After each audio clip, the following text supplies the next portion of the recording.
Hello दोस्तों, कैसे हैं आप सब। ये CSS3 ट्यूटोरियल सीरीज़ की वीडियो नंबर 7 है और इस वीडियो में मैं डिस्कस करूंगा लिंक्स। मैं आपको बताऊंगा कि लिंक्स को हम लोग कैसे स्टाइल कर सकते हैं। तो चलिए चलते हैं प्रैक्टिकल की तरफ। तो मैंने अपनी सिस्टम पे सबलाइम टेक्स्ट ओपन कर ली है और इस वीडियो में हम लोग लिंक्स देखने वाले हैं। तो पहले मैं एक डिव क्रिएट कर लेता हूँ, डिव क्लास, और मैं क्लास नेम दे देता हूँ लिंक टेस्ट। इस क्लास के अंदर मैं एक एंकर टैग ले रहा हूँ, href,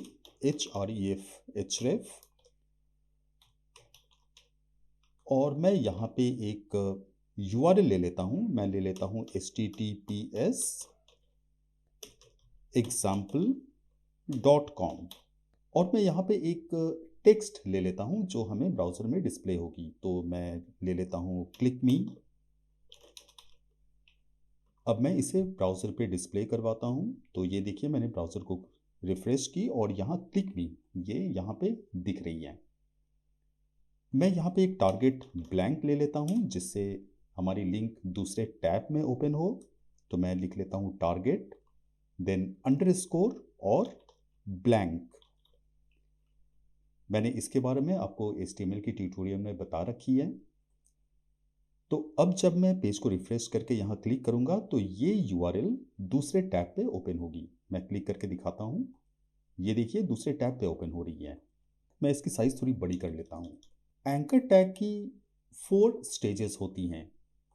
एक होती है नॉर्मल, हम लोग उसे ऐसे लिख सकते हैं, या फिर हम लोग सिंपली ए भी लिख सकते हैं, यानी A: लिंक या ए, दोनों की पर्पस एक ही होती है। तो ये फर्स्ट स्टेज है, मतलब जब पेज रिफ्रेश होगी तो ये कौन से कलर पे डिस्प्ले होगी। देन नेक्स्ट स्टेज होती है हवर। तो मैं यहाँ पे A: हवर लिख ले रहा हूँ, ये होती है नेक्स्ट स्टेज। देन आती है A: एक्टिव,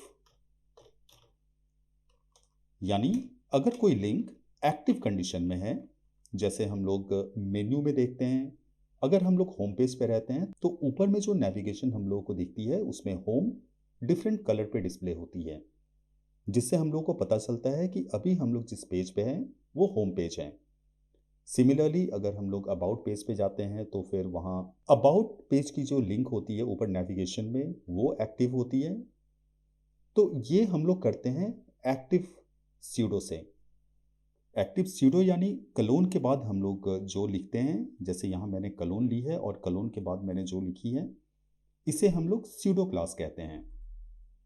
अगर मैं एक्टिव आपको प्रैक्टिकली समझाऊं तो मैं यहाँ पे मैक्सविंग की साइट ओपन कर रहा हूँ, maxwing.com। इसे मैं बड़ी कर लेता हूँ। अभी ये आप देख सकते हैं होम यहाँ पे एक्टिवेटेड दिख रही है, यानी नीचे एक लाइन आपको दिख रही है, ये इंडिकेट कर रही है कि ये होम अभी एक्टिव है। अगर मैं अबाउट पे जाता हूँ तो ये अबाउट अभी एक्टिव हो गई। तो ये एक्टिव स्यूडो की फंक्शन होती है, यानी जो लिंक एक्टिव है उसे डिफरेंटली डिस्प्ले करना। अब मैं वापस अपनी ब्राउज़र पे आता हूँ। तो मैंने आपको बताई एक्टिव की पर्पस, और लास्ट स्टेज होती है विजिटेड। विजिटेड स्यूडो का मतलब होता है जो लिंक पे हम लोगों ने क्लिक कर दी है वो हम लोग डिफरेंटली स्टाइल कर सकते हैं। तो मैं आपको अब स्टाइल करके दिखाता हूँ। तो मैं इसकी कलर चेंज करता हूँ। तो सबसे पहले मैं नॉर्मल स्टेज की कलर चेंज कर रहा हूँ, तो मैं यहाँ पे दे देता हूँ कलर रेड। अब जब मैं पेज को रिफ्रेश करूँगा तो ये रेड पे डिस्प्ले होगी।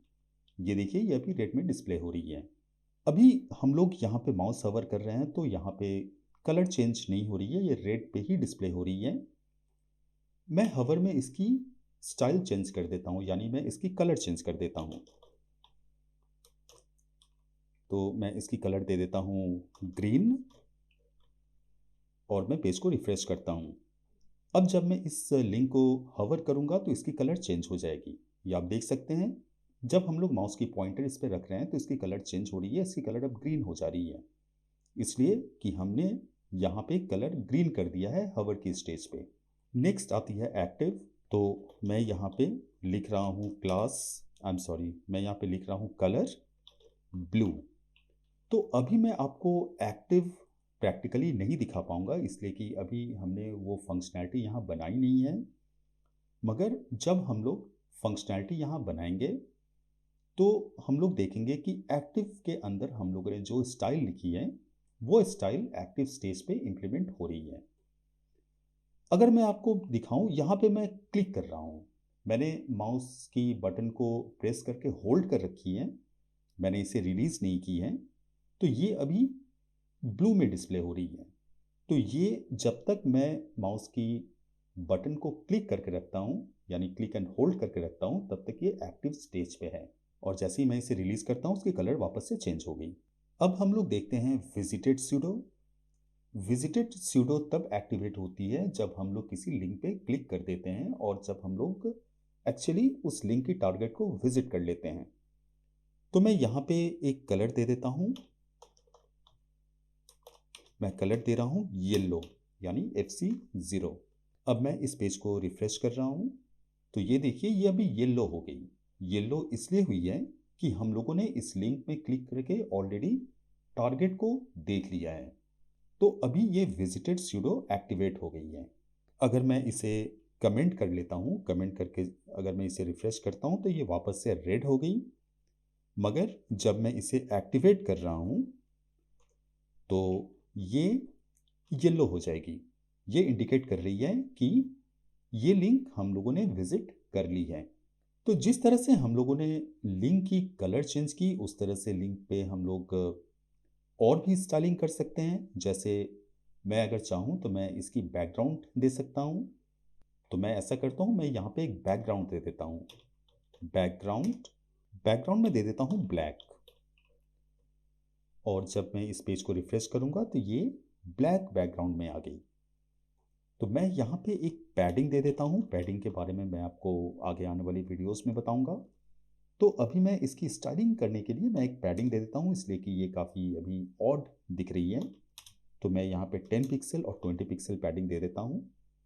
10 पिक्सल और 20 पिक्सल का मतलब होता है top and bottom 10 pixels and left और राइट 20 पिक्सल्स। तो ये देखिए ये अभी इस तरह से डिस्प्ले हो रही है।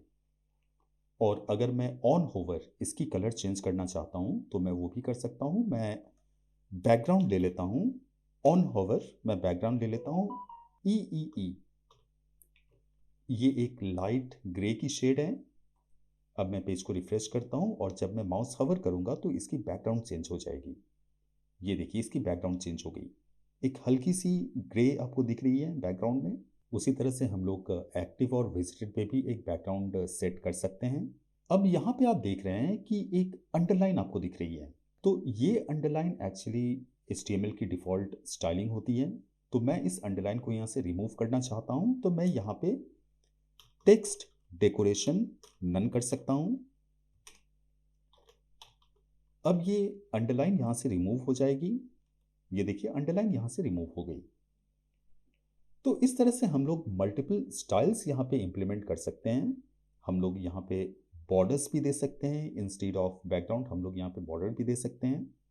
अब मैं आपको बताता हूँ कि हम लोग कर्सर की बिहेवियर भी यहाँ चेंज कर सकते हैं, यानी कर्सर की व्यू हम लोग चेंज कर सकते हैं। अभी आप देख सकते हैं ये अभी डिफ़ॉल्ट कर्सर यहाँ डिस्प्ले हो रही है, यानी जब हम लोग एंकर टैग के बाहर हैं तो यहाँ पे एरो आपको डिस्प्ले हो रही है। मगर जब हम लोग यहाँ हवर कर रहे हैं तो ये एक हैंड की आइकॉन में आ रही है। अगर हम लोग चाहें हम लोग इसकी कर्सर भी चेंज कर सकते हैं, मैं आपको बताता हूँ कैसे। तो इसकी कर्सर चेंज करने के लिए मैं यहाँ पे एक प्रॉपर्टी लेता हूँ कर्सर, और मैं यहाँ पे एक वैल्यू ले लेता हूँ। कई सारी वैल्यूज़ हैं तो मैं यहाँ पे वैल्यू ले लेता हूँ मूव, और मैं पेज को रिफ्रेश करता हूँ।